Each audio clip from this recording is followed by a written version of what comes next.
Olá, ouvintes e leitores, sejam bem-vindos ao nosso diário de leitura do Ictus Podcast.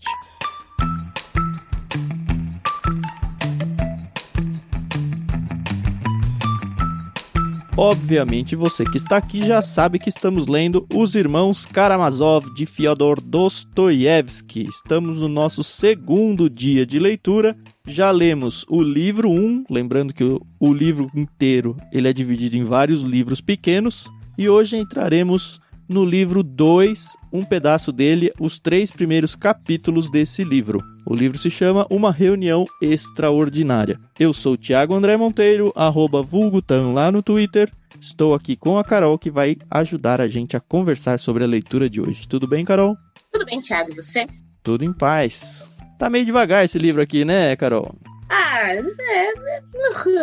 Né? Mas a gente não vai desistir, né? Faltam só 36 dias pra gente terminar a leitura desse livro. Ele tem bastante tempo pra ficar bom ainda. Então, se a gente começa assim, talvez os leitores desanimem. E, pessoal, não vamos desanimar, vamos lá, vamos dar uma chance ao nosso querido Dostoiévski. Quem já leu Crime e Castigo sabe que o homem é bom. É verdade. E eu tenho certeza que os irmãos Karamazov não vão ficar atrás. É esse começo de apresentação de personagem, de apresentação de situação, que realmente é um pouco enfadonho. Mas... até filme de herói dá uma cansada quando tem que explicar a origem do herói e tudo. Ele tem que gastar um tempo ali. Eu não gosto de filmes de origens dos heróis, porque... eu gosto quando, o herói já tá ali, pá, entendeu? Vai explicar, que Mas saco. é necessário, né? Sem contar que é um vezes. livro enorme, então é esperado que o autor tenha um espaço maior para conseguir apresentar todo o universo que ele precisa apresentar aqui. Verdade, faz sentido. Mas, assim, tirando isso, foi interessante porque eu dei algumas risadas. Tem um personagem muito caricato, muito legal. Sim. Não, sempre vale a pena, gente. A gente não pode julgar o livro, assim, pelas primeiras páginas. O que eu achei interessante, é um hábito que eu ganhei. O Paulinho do Irmãos.com faz a mesma coisa e eu gosto, eu acho legal. Eu costumo ouvir o livro quando tem disponível o áudio dele e vou lendo no livro físico. Enfim, esse livro eu achei uma outra edição. Na verdade, eu nem sabia que tinha mais de uma edição da tradução dele. E o narrador, ele narra um pouquinho diferente, o que é legal, porque você vai vendo aí as diferenças de tradução, mas algumas coisas me deixam um pouco perdida. Então eu preciso aí do TAM para me auxiliar naquilo que talvez eu não tenha caçado. Mas você achou a tradução da Martin Claret mais legal, menos legal, só diferente do que essa que você tá ouvindo? Essa que você tá ouvindo talvez seja da editora 34, eu não tenho certeza. Talvez. A gente não... pelo menos no audiobook não fala nada. Na verdade, o que eu tô achando que a tradução da Martin Claret é mais atual. Então, usam palavras um pouco mais conhecidas. O que, assim, é bom você... flui mais, é o isso? seu vocabulário. Sim, muito mais. Muito mais. Mas... vale a pena, gente. Vale muito a pena. O que eu tava falando pro Tan, e a gente vai falar durante o dia de hoje, é que algumas palavras na edição da Martin Claret estão em português ou foram aportuguesadas para ter uma fluência melhor. E na edição que eu ouço, tá em russo, ou eles usaram outras expressões, outras palavras. É nisso que eu acabo me perdendo um pouco. Uhum. Mas eu vou até o fim porque eu me concentro melhor quando tem alguém. Eu gosto muito de ter alguém narrando pra mim. É alguém lendo pra você, tipo o papai lendo na cama, assim. Não é? Apesar que papai nunca leu na cama pra gente. Olha, vai ver, foi esse o problema. Faltou isso no seu Não livro. é? Pode ser. Eu gosto muito de quando eu vou em algumas igrejas e o pastor fala assim, vamos ler o Salmo... não 119, vamos ler o Salmo 24. E aí tem aquela voz aveludada e faz toda uma leitura. Nossa, pra mim é muito bom. Ou quando eles mandam cada um ler um versículo, é terrível, né? Porque a gente não consegue concentrar em nada no texto. Eu, pelo menos, não consigo. Fazendo um parênteses aqui.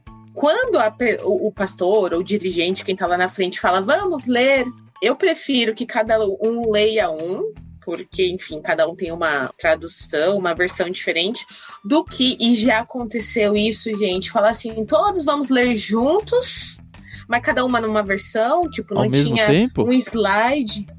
Meu gente, Deus. foi horrível. Claro que eu era adolescente e eu só ri, né? Porque era cômico, mas... Se você vai fazer isso, bota lá os slides, gente. Todo mundo lê igual o mesmo seguindo. texto, né? Fica a dica. Pode gravar uma leitura coletiva, assim, narrada do Dostoiévski aqui, um em cada uma das traduções, e a gente lê ao mesmo tempo. Olha que beleza que vai ficar. Não é? Não, gente, trabalho. Esse audiobook, ele tá dividido em 2 partes, né? Afinal, são 2 romances. O primeiro romance tem 9 horas e o segundo romance 11 horas. Uhul! É um livrão. E eu ouço acelerado. Eu ouço acelerado só pra dar aquela, né? Senão me dá sono também. Bom, mas vamos lá. Chega de Já falar mal falamos do demais. livro, Vamos falar bem. Vamos lá.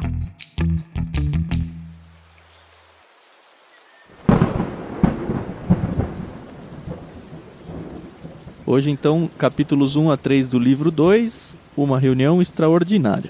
O capítulo 1, ele abre com a chegada ao mosteiro. Lembrando que a gente tinha terminado o livro 1 com eles combinando que o mestre Zósimo, que é o líder lá do mosteiro, eles iam usá-lo como um juiz para decidir algumas coisas da herança ou da grana lá da família do Dostoiévski, não, da família do Karamazov. Do Fyodor.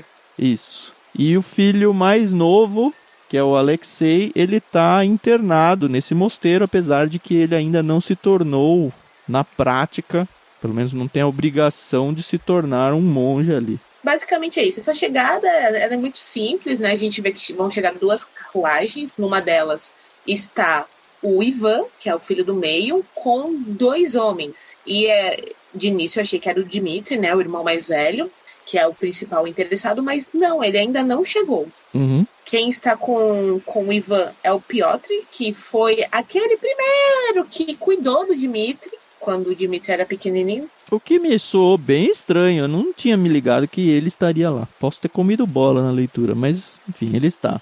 Isso, e um outro cara, e aí aquilo dos nomes, né, é muito confuso. Tem esse Piotr Alexovich, não. Ele vai ser, maioria das vezes, colocado como o Miusov. Isso. Então a gente pode colocar é um ele como distante. Miusov. Isso. Não, o Miusov não é o primo distante. O Miusov é o que cuidou dele. O Piotr Fomich Kalganov é o primo distante. Ai, gente, porque não podia ser João, Francisco, É Pedro, Mário. Piotr. Nossa, só que é Pedro em russo. Então, numa carruagem muito chique, por sinal, estão esses 3 indivíduos, o filho do meio e esses 2 parentes. E na segunda carruagem, muito mais simples, muito mais singela, está o pai, o Fyodor, e o Alexei. Está com ele. Foi com ele, enfim. Eles chegam lá no mosteiro e... Não, o Alexei já estava lá. Ele está internado lá no monastério, lá no mosteiro. Deixa eu ver. Aqui, ó. Fyodor e seu filho vieram em uma carruagem alugada, muito antiga, o do mas meio. espaçosa. O Ivan não foi na primeira carruagem. A primeira carruagem era muito elegante, puxada por 2 cavalos de valor, ocupada por Piotr Alexandrovich Miusov, que é o parente antigo lá, que cuidou do filho. Isso. E um parente distante que se chamava Piotr Fomich Kalganov. Esse jovem de 20 anos preparava-se para entrar na universidade. E aí chega o segundo, Desculpa então... a confusão. É isso aí. Mas enfim, chegaram 4 pessoas aí. O pai, o cuidador antigo lá, que é o Miusov, um cara novo aí, que é o Kalganov, que é novo e entrou para a faculdade agora, e o filho do meio, que é o ateu. O Ivan, que é o ateu super inteligente. E é isso. Isso. Aí tem toda uma narração ali do ambiente, do mosteiro, e eu já fico imaginando aquelas construções antigas, né, onde tem aquelas super igrejas, tem também o prédio onde é realmente um mosteiro, fala de um cemitério onde tem muitas pessoas de posses enterradas, né. É interessante ver a mente do primeiro Piotr aí, o Miusov, porque ele também não é cristão nada, né, ele não... Pelo que eu entendi, ele era liberal e ele não acredita em Deus, tanto que vai ter até uma disputa, uma briguinha aí mais pra frente. Mas a cabeça dele fica, nossa, aqui deve ser muito caro de ser enterrado, só as pessoas ricas, porque é muito próximo de uma terra quase santa. Então é interessante ver essa leitura de sociedade que cada personagem tem, o óculos de cada um.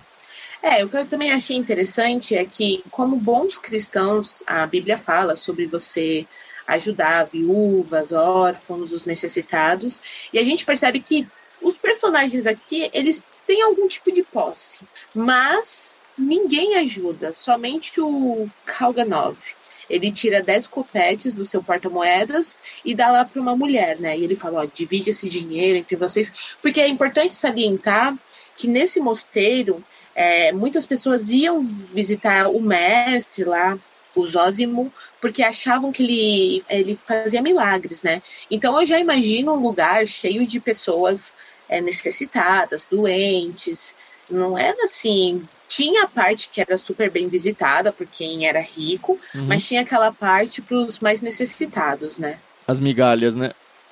As migalhas. Mas a impressão que eu tive até que mesmo que o Kalganov tenha dado essa esmola aí, ele aparentemente não estava acostumado com isso, porque ele ficou super embaraçado com a situação. Acho que ele meio que não sabia o que fazer, acabou dando. Não sei, assim, hoje em dia, pensando no nosso contexto brasileiro, se eu desse um dinheiro para uma pessoa na rua e falar divide entre vocês, não me soa muito natural que ele de fato vai fazer essa divisão, né? Então, não sei se é só uma leitura de época minha aqui, mas aparentemente eu li como, ele nem sabe como é que faz a coisa, sabe? Bom, aí a gente vê que eles estão atrás desse mestre, porém o mestre está muito doente. E até mais pra frente tem uma parte muito irônica que ele fala, né? Eu não lembro se é o narrador ou se é o pai que fala. Ele é um curador, mas ele vive doente. Então. Ele faz uma coisinha mais ou menos assim, né? Você vê que eles estão todos no limite ali de... esse cara não vai ajudar em nada, mas ao mesmo tempo eu tenho que ter uma reverência em relação a ele. Isso fica muito claro quando de fato ele aparece. E aí você vê que todo mundo lá do mosteiro vai, beija a mão, se ajoelha diante dele. E ninguém faz isso. Todo mundo fica, não, eu vou tratar você com a deferência que é necessária, mas ninguém vai e beija a mão dele. E aí o cara até fica meio sem graça e abaixa a mão meio sem jeito. É isso. A gente percebe que o Dmitri ele não chega até a hora combinada, e isso é uma coisa que o pai, ele salienta bem. Meu filho ainda não chegou, vai dar hora, ele não vai chegar, eu sabia que ele não ia vir, e ainda não sabemos o real motivo. Eles são recebidos por um outro monge que fala, o Zósimo ele não tá legal, mas ele vai atender vocês, mas a gente tem que dar uma caminhada aqui pelo bosque até chegar lá onde ele tá. Eles não gostam muito disso, mas na altura daquele campeonato, ninguém tá muito preocupado aí com a situação. Eu ainda não entendi muito bem o que vai acontecer, então eu também não tô muito preocupada com isso. E aí a gente vê o Alexei, que ele tá ali, ele tá meio com medo da situação, porque ele tá percebendo que os homens, eles já estão com os ânimos, assim, à flor da pele, e que pode dar um ruim lascado, entendeu? Na verdade ele tá morrendo de vergonha alheia já, né? Antes. Ele fala, pelo amor de Deus, não vai me pagar mico aqui. Basicamente é isso, né? Fyodor Pavlovich, pela última vez, ele fala várias vezes, né? Lembre-se do que combinamos, comporte-se, senão cuidado. Murmurou o Miusov mais uma vez. Assim, no começo eu falei, nossa, que ele nunca vê, né? Ele não gosta dele, claramente. Ele tá indo lá porque tem que ir, eu sei lá. Porque tem um interesse particular aí. Mas ele odeia o Fyodor. E ele morre de medo de fazer com que ele fique sem graça ali. Ou alguma coisa pior, porque você percebe que ele tá preocupado com a reação que ele mesmo vai ter diante das asneiras que o Fyodor vai ter. Porque ele fala, não, a hora que eu fico nervoso, irritado, eu faço coisas erradas. E aqui eu não posso fazer nada errado. Bom, a gente percebe que eles vão ao encontro desse monge, muito importante. E aí é o início do segundo capítulo, né? Que tem o velho título palhaço. Muito bom, né? Muito bom, muito bom. E assim, eu gostei porque realmente não tá fazendo aqui menção ao circo, né? Tá fazendo menção ao caráter do Fyodor. E aí, é nessa parte que a gente dá boas risadas, porque eles entram lá numa salinha, e aí até fala que muitos homens de antigamente, quando entravam na presença desse mestre, ficavam de joelhos o tempo inteiro, não se sentavam, ficavam ali demonstrando quase devoção a ele ali. Isso. E realmente, é como o Thiago falou lá no início, né? Ele já não tem mais esse mestre, assim, com tanta estima pra fazer isso. Eles se sentam lá. Esse grupo, né? Os outros não. Isso, esse É grupo. aqui que aparece o Aliotia, porque ele vem junto com um outro noviço, que eu fiquei na dúvida que você Isso. talvez não possa ser o nosso narrador aqui. Vamos guardar essa informação. Porque lembra que o narrador é alguém que tá no mosteiro aí. É. Esse noviço que entra com a Aliotia, ele não abre a boca e ele ainda fala, não é porque ele se acha arrogante, é porque ele acha que ele só tá ali pra servir. Então, pra que eu vou falar que eu tô aqui e me apresentar? Então, aí ele fica ali quietinho na dele, o Aliotia também, o Alexei não fala nada. Mas eles ficam em pé, né? Diz aqui, os religiosos se levantaram quando o mestre chega, né? Fizeram-lhe profunda reverência, tocando o chão com os dedos, receberam sua bênção e beijaram-lhe a mão. Só que os visitantes aí, nada. Apesar deles terem sido corteses, ninguém beijou a mão dele. Sim. Ele já fala, né? Ficaram com as mãos na cintura, ou foram cumprimentar, mas não beijar, né? E diz que o Milsov não gostou do mestre, né? Desde o início o mestre o desagradou. Tem uma descrição do mestre aqui, mas o Milsov não tá confortável lá. Mas a gente tá no capítulo do palhaço, né? Então... Isso. O Fyodor, o pai dos 3 irmãos, os Karamazov, ele começa a provocar todo mundo. Ele é muito bonachão, né? Olha, eu não sei se ele foi provocar ou se ele é o espírito do Joselito, cara. Porque, putz, grilo, ele fala umas coisas assim totalmente fora de contexto. Putz, vergonha ali é total, assim, vergonha ali é total. Ele começa a contar uns casos da vida dele. Na edição da Martine Claret, ele faz um trocadilho com a palavra cafetão. Num outro personagem ali, um senhor capitão, ele fala, nosso cafetão, e o cara fica tudo bravo. Aí a gente foi ver que na verdade isso não era. Mas assim, de qualquer forma foi um trocadilho com o nome de um outro músico, que não tem nada a ver com o capitão. Aqui foi uma escolha do tradutor, né, paciência. Por causa da questão russa, ele quis deixar a ideia de algum trocadilho que incomodou. Isso mesmo. Mas de fato, é uma pessoa que ele nunca viu na vida, e era um capitão, então não era um Zé Mané. E ainda assim ele vai lá e tira sarro quase, né? Ele fica chamando o monge de santo mestre. E aí o Aliotia fica morrendo de vergonha. Fica, ai meu Deus. E gente, quem nunca passou por isso? Você tá com um parente, pai, mãe, avó. E aí a pessoa tá ali falando uma besteira e você fica, ai não, por quê? Por quê? E você tá numa situação que você não pode nem chamar muito atenção, né? Isso mesmo. Mas é interessante que o Piotr, o Milsov lá, ele dá uma cutucada no Fyodor, e aí o Fyodor faz uma defesa e tal, e aí ele fala, entretanto, eu acredito em Deus. Já esse cara aí, aí eu falo, não é bem assim, e eles estão na frente do mestre do lugar ali. Não, né? Nossa. Aí tem uma hora que o Milsov ele não aguenta mais, ele fala, olha, você tá mentindo, para com isso, chega, respeita aqui a situação. E aí ele fala assim, eu tô mentindo? Claro que não, como assim? E aí fala pro mestre, você não acredita em mim? E o mestre tá lá todo pleno, entendeu? Não, o mais engraçado é o filho, o Aliotia, cara. Eu me coloquei muito nas peles dele ali. E ele só aquele, ai meu Deus, né? Meu mestre, acaba o cara que eu tanto gosto, e meu pai, é meu pai esse cara aí, meu Deus do céu. Não é? Ai. E aí a situação fica tão intolerável que o Fyodor chega e fala assim, diga-me, ó grande mestre, a minha vivacidade o ofende? E o mestre, não, ofender não ofende, né? Mas você tem que parar de mentir tanto, para de mentir. Ele, mas não tô mentindo. Ele dá uma listinha de coisas pra fazer, porque é muito engraçado. Ele começa a usar a própria Bíblia, né? Quando ele fala da minha vivacidade ofende, não se preocupe, sinta em casa totalmente. E o principal, não tenha vergonha de si mesmo, pois todo mal vem disso. Até porque esse mestre já é muito sábio em questão de conselhos e tudo. Então ele saca logo que as pessoas vão lá e vestem uma máscara diante dele porque estão diante dele. Sim. E o Fyodor aqui não tem máscara nenhuma. A gente vê, ele é todo ele mesmo. E aí depois ele ainda fala, não, o que eu... Essa parte aqui. Bendito o ventre que o carregou. Sim. E os seios que o aleitaram. Principalmente os seios. Imagina o Alexei. Ai, caramba. E aí a explicação dele é boa, né? Porque ele fala, eis porque eu sou um palhaço. Por vergonha, grande mestre, por vergonha. É só por timidez que represento o papel de bobo. Pois se tivesse certeza, ao entrar, que todos me acolheriam como um ser simpático e razoável, meu Deus, como eu ficaria bom. Mestre, ele se ajoelhou de repente. O que me falta para ter a vida eterna? Que é uma referência lá de Mateus, quando alguém chega para Jesus, né? E o mestre, ele fala, né? Não, o narrador, antes disso, ele fala, mão, mesmo então, era difícil saber se ele brincava ou cedia ao coração.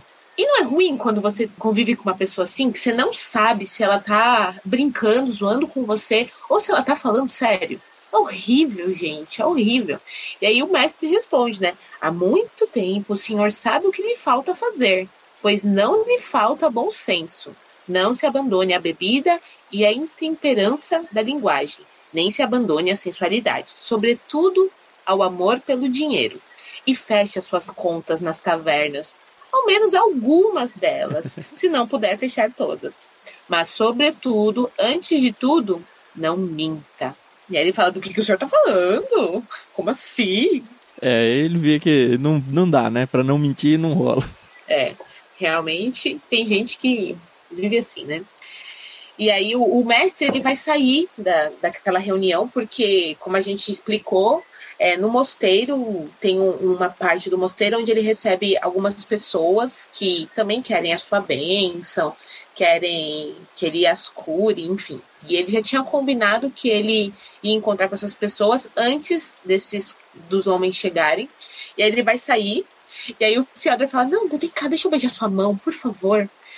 O senhor tem razão, é um prazer ofender a si mesmo. E aí ele começa a tá puxando o saco do monge, né? Ele deu uma explicaçãozinha no final desse capítulo, bem no finalzinho mesmo. Ele fala assim, bem-aventurado, exclamou com sentimento, permita-me beijar sua mão mais uma vez, como a Carol falou. Ainda se pode conversar com o senhor, ainda se pode viver. Aí o que eu acho que é importante nisso. Acha talvez que eu minto sem parar e sempre faço o papel de tolo? Era só para descobrir se é possível conviver com o senhor, se existe lugar para minha humildade ao lado da sua altivez. Dou-lhe um certificado de sociabilidade. Agora não direi mais nada. Vou me sentar e me calar. Agora é a sua vez de falar, Piotr Alexandrovich, que é o Milsov. Você vai ser o personagem mais famoso por 10 minutos. E aí eu fiquei na dúvida se de fato não era uma máscara, mas no sentido de uma caricatura mesmo. Algo extremado do que talvez seja uma parte do caráter do Fyodor, que ele faz isso meio que para quebrar o gelo e meio que para, como ele mesmo disse, né, para testar as pessoas em relação a ele. Pelo menos eu entendi isso. Ele vai até o limite, né, o próprio monge fala, né, que ele é dotado de bom senso. Então ele vai até esse limite, né? E a gente, óbvio que a gente não falou tudo, mas o Milsov, ele fica o tempo inteiro rebatendo a fala dele, né? Então a gente percebe aqui que ele tá provocando, ele tá ali por uma razão. Enfim, é o tipo de cara que realmente já apertou o botãozinho do dane-se, não tá nem aí, e quer ver o circo pegar fogo, né? E aí então sai o terceiro capítulo da nossa leitura de hoje, é esse As Mulheres Fiéis, porque o mestre saiu dessa reunião justamente para atender aquelas mulheres que estavam lá. As mulheres não podiam entrar no mosteiro, ou pelo menos numa parte dele ali. E aí o mestre, muito doente, ele não costumava sair muito, mas agora então ele vai atender as necessidades dessas mulheres. Isso, e é interessante que a gente já começa aqui com o caso de uma mulher rica, que tem uma filha cadeirante, e apesar dela ser rica, e dela tá ali, ela é viúva e tal, ele não atende ela primeiro. Ele pula ela e vai direto numa outra mulher que é possuída, tá possuída lá por um demônio e tal. Achei até bem leve. Depois de Grande Sertão Veredas e Macunaíma, isso aqui foi suave. Essa história para mim serviu no livro justamente para trazer essa questão de que esse negócio de exorcismo existe? Ou é um negócio meio fake, meio forjado? E aí tem uma discussãozinha ali, mas também não leva a história para lado nenhum. Pelo menos eu acho que não vai levar. O que eu gostei muito desse capítulo é que ele demonstra ele narra como algumas mulheres elas acabavam sendo tratadas na Rússia. Então tem toda aquela questão de que algumas mulheres elas eram possuídas, sim, mas tinha umas outras que pegavam uma doença terrível, né, por causa das condições de vida, os partos. E eu conheci algumas senhoras aqui no Brasil mesmo que elas ficaram muito doentes porque tinham um filho atrás do outro, viviam em situações de pouca higiene ou zero higiene, as crianças acabavam morrendo, elas ficavam muito doentes. Então, isso aqui é muito real. E você vê que esse livro ele foi escrito há algum tempo atrás, né? E, infelizmente, essa é uma situação que atingiu e atinge ainda muitos locais. E a gente sabe que a Rússia tem essa parte realmente muito pobre, né? Uhum. Muito pobre mesmo. E aí ele tem essa situação dessa mulher que está endemoniada, ele tira o demônio. E já falou que ela não é a primeira vez que isso aconteceu com ela, né? Uhum. Mas acontece. E aí acontece para mim um caso muito bonito e muito triste, né? Que é uma mulher que ela perdeu o filhinho dela, né? De 3 anos. E ela não consegue lidar com o luto, né? Com a perda.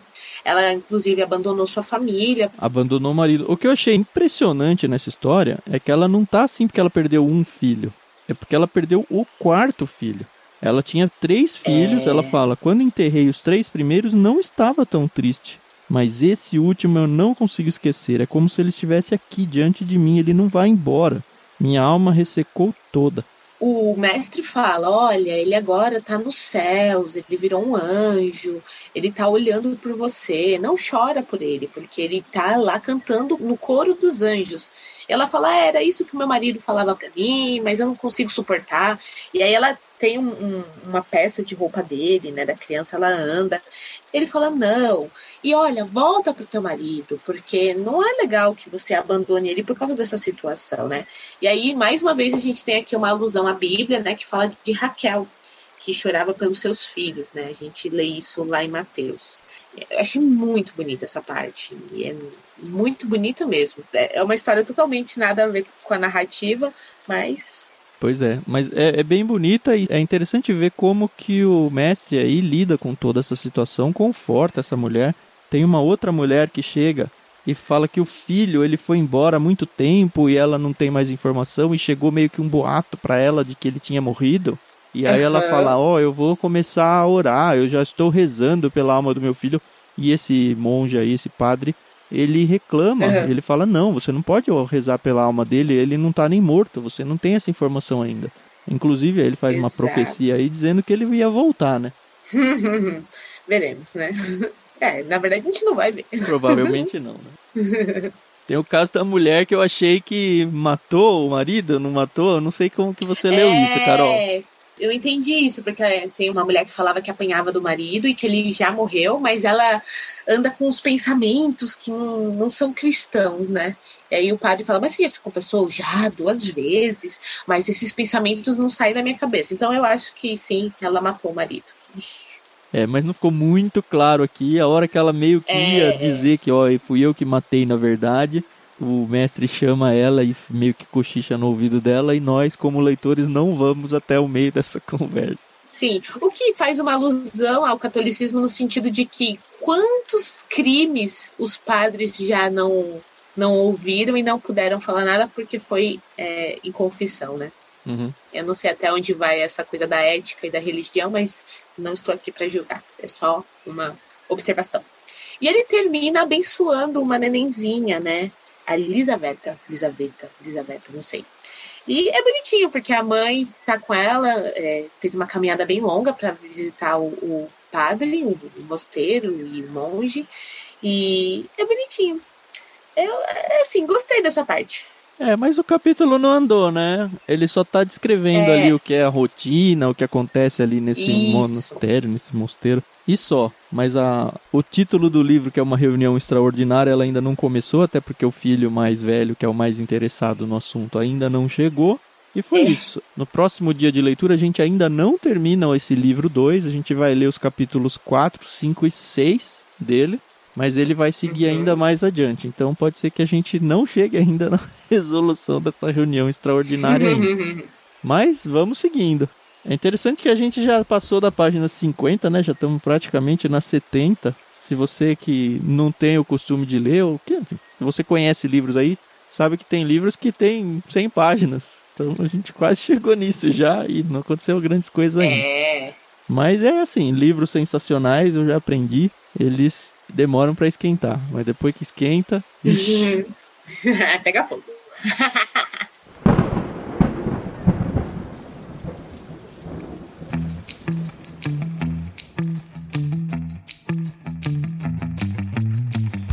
Tá certo, seu Thiago. Então a gente se vê aí no próximo diário de leitura. Se você tá gostando, compartilha com um amigo seu. Como a gente falou, tem o audiobook dele, você consegue encontrar isso de forma gratuita. Então não tem desculpa. É só parar aí 1 horinha por dia, vai, pra ler. E mais uma meia horinha pra ouvir aqui a gente. E pronto. E é isso. Não, vamos desenvolvendo essa leitura. Você tá aí já em 2021. Com certeza não, mas tem uma boa chance de você ter colocado como meta de ano novo pra você, eu preciso ler mais. É a oportunidade pra você chegar e começar já estourando a boca do balão aí com um tijolão aí, Irmãos Karamazov.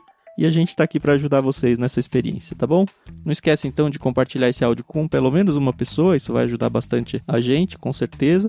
E de conhecer os outros episódios, outros programas que a gente tem aí no Ictus Podcast. Você encontra tudo lá em ictus.com.br, lembrando que Ictus é ICHTH, 2 Hs, US.com.br. Então até o próximo dia e tchau, tchau. Tchau, tchau, pessoal.